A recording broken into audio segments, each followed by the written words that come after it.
Welcome, history fanatics, to Mrs. Heron's video playlist, where you will get the best of the best in social studies. Okay, welcome back. We're in Unit 5, Southwest Asia and North Africa. Our essential question is still, how did civilizations develop in Southwest Asia and North Africa? Today you should be able to compare and contrast modern writing systems to ancient writing systems. We're interrupting your normal televised program to update you on the mysterious disappearance of hundreds of thousands of snails off the coast of the Mediterranean Sea in the city of Tyre. It would seem that the Phoenician people have been extracting bright purple mucus from the snails and selling the dye to wealthy merchants. Sources have informed us that is where the Phoenicians have obtained their vast wealth. We will keep you updated on this developing scandal. The ancient region of Phoenicia was a small yet successful civilization. The cities of Tyre and Sidon were two of its main sources of revenue.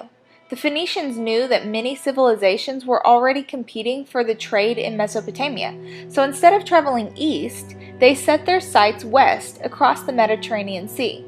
They would eventually set sail and become the world's first trading empire. They bartered their rare purple dye and cedar wood from their forests.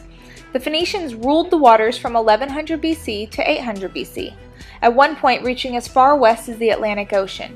You know those horrific legends of sea monsters as large as a ship?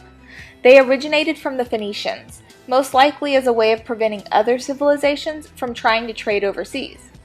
But who knows, maybe they did find some treacherous monster living in the deep blue waters of the Atlantic.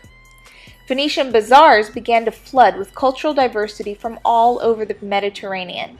And for the first time, people began to experience food and life outside of their small villages.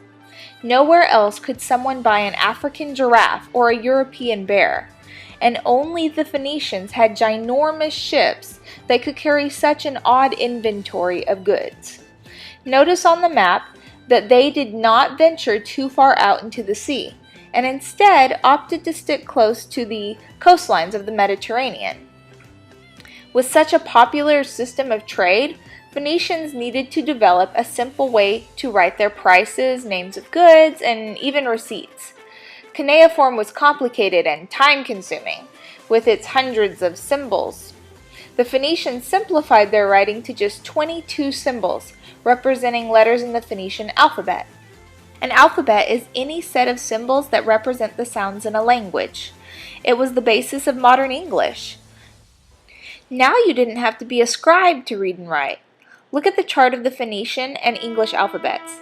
They are very similar. Now look at Phoenician writing in cursive compared to cuneiform. It is much easier.